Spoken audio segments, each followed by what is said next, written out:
வணக்கம். இந்திய நாடாளுமன்றத்தில் இன்று ஒரு வரலாற்று முக்கியத்துவம் வாய்ந்த மற்றும் பரபரப்பான நிகழ்வு அரங்கேறியுள்ளது. ராஜ்யசபாவில் பிரதமர் நரேந்திர மோடியின் உரையின்போது எதிர்க்கட்சிகள் ஒட்டுமொத்தமாக வெளிநடப்பு செய்துள்ளனர்.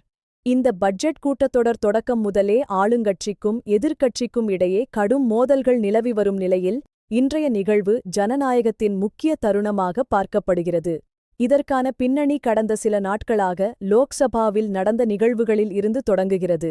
லோக்சபாவில் எதிர்க்கட்சித் தலைவர் ராகுல் காந்தி பேசும்போது சில குறிப்பிட்ட கருத்துக்கள் மற்றும் புத்தக மேற்கோள்களை காட்ட முயன்றார். ஆனால் அதற்கு சபாநாயகர் அனுமதி மறுத்ததே இந்த ஒட்டுமொத்த போராட்டத்தின் தொடக்கப் புள்ளியாக அமைந்தது.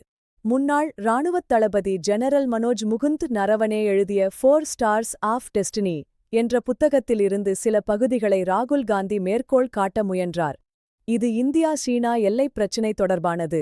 நாடாளுமன்ற விதிகளின்படி ஒரு புஸ்தகத்தை மேற்கோள் காட்ட வேண்டுமானால் அதை முறையாக சமர்ப்பித்து உண்மைத்தன்மையை உறுதிப்படுத்த வேண்டும் என்று சபாநாயகர் ஓம் பிர்லா அறிவுறுத்தினார். ஆனால் ராகுல் காந்திக்கு முழுமையாகப் பேச வாய்ப்பு மறுக்கப்பட்டதாக எதிர்க்கட்சிகள் குற்றம் சாட்டின. இதன் காரணமாக லோக்சபாவில் கடந்த சில நாட்களாக எந்த ஒரு ஆக்கப்பூர்வமான பணிகளும் நடைபெறவில்லை.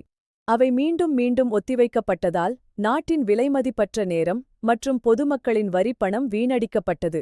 இந்த நிலையில் குடியரசுத் தலைவரின் உரைக்கு நன்றி தெரிவிக்கும் தீர்மானத்தின் மீது பிரதமர் மோடி இன்று ராஜ்யசபாவில் பதிலளிக்கத் தொடங்கினார்.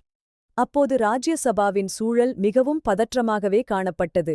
பிரதமர் தனது உரையைத் தொடங்குவதற்கு முன்பே எதிர்க்கட்சித் தலைவர் மல்லிகார்ஜுன் கார்கேவுக்கு பேச வாய்ப்பு வழங்கப்பட வேண்டும் என்று எதிர்க்கட்சி உறுப்பினர்கள் முழக்கமிட்டனர். ஆனால் அதற்கு அவைத் தலைவர் அனுமதி வழங்கவில்லை.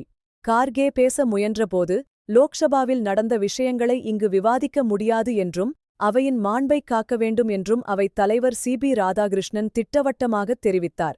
ஜனநாயகத்தின் 2 தூண்களாக இருக்கும் லோக்சபா மற்றும் ராஜ்யசபா இரண்டிலும் குரல்கள் ஒடுக்கப்படுவதாக மல்லிகார்ஜுன் கார்கே அப்போது தனது கடும் அதிருப்தியை பதிவு செய்தார். இது பெரும் வாக்குவாதத்திற்கு வித்திட்டது. சர்வாதிகாரம் ஒழியட்டும் மற்றும் எதிர்க்கட்சித் தலைவரை பேச விடுங்கள் போன்ற முழக்கங்கள் அவையில் எதிரொலித்தன. பிரதமர் மோடி தனது உரையைத் தொடங்க முயன்றபோது எதிர்க்கட்சிகளின் எதிர்ப்பு உச்சத்தை எட்டியது.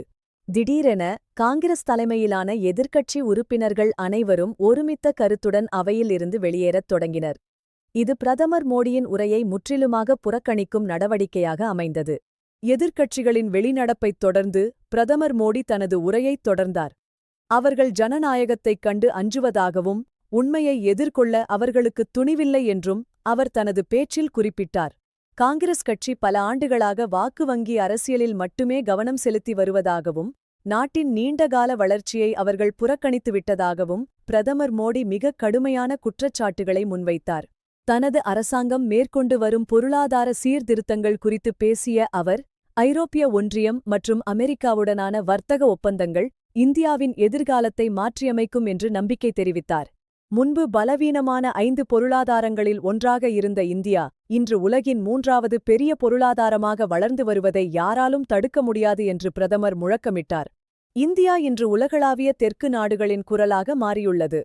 உலக நாடுகள் இன்று இந்தியாவின் ஆலோசனைகளையும் தலைமையையும் எதிர்பார்க்கின்றன என்று அவர் பெருமிதத்துடன் கூறினார். மத்திய அமைச்சர் ரவ்னீத் சிங் பிட்டுவை துரோகி என்று ராகுல் காந்தி அழைத்ததாக கூறப்படும் விவகாரம் குறித்தும் பிரதமர் பேசினார். இது ஒரு தனிநபருக்கு எதிரான தாக்குதல் மட்டுமல்ல, ஒரு சமூகத்திற்கு எதிரான அவமதிப்பு என்றார். சீக்கிய சமூகத்தைச் சேர்ந்த ஒரு அமைச்சரை இப்படி அழைப்பது ஒட்டுமொத்த சீக்கியர்களுக்கும் இழைக்கப்பட்ட அநீதி என்று பிரதமர் மோடி தனது உரையில் மிகவும் உணர்ச்சிகரமாகத் தெரிவித்தார். அன்பு கடை நடத்துவதாக கூறிக்கொள்பவர்கள் உண்மையில் தனது கல்லறையை தோண்ட வேண்டும் என்று கோஷமிடுவதாக மோடி சாடினார். இது அவர்களின் உள்நோக்கத்தை வெளிப்படுத்துவதாக அவர் கூறினார். குடியரசுத் தலைவரின் உரையின் போது இடையூறு விளைவிப்பது நாட்டின் மிக உயரிய பதவியை அவமதிப்பதாகும் என்று பிரதமர் மோடி எச்சரித்தார். இது ஆரோக்கியமான ஜனநாயகத்திற்கு அழகல்ல என்று அவர் குறிப்பிட்டார். முன்னதாக சில உறுப்பினர்கள் பிரதமரின் இருக்கையை நோக்கி முன்னேறக்கூடும் என்ற பாதுகாப்பு எச்சரிக்கை வந்ததாகவும் அதனால் பிரதமர் அவைக்கு வரவேண்டாம் என்று அறிவுறுத்தப்பட்டதாகவும் ஒரு திடுக்கிடும் தகவல் வெளியானது. இன்றைய நிகழ்வுகள் இந்திய ஜனநாயகத்தில் ஒரு கரையாக இருந்தாலும் அது அரசியல் மோதல்களின் உச்சத்தை நமக்குக் காட்டுகிறது. நன்றி.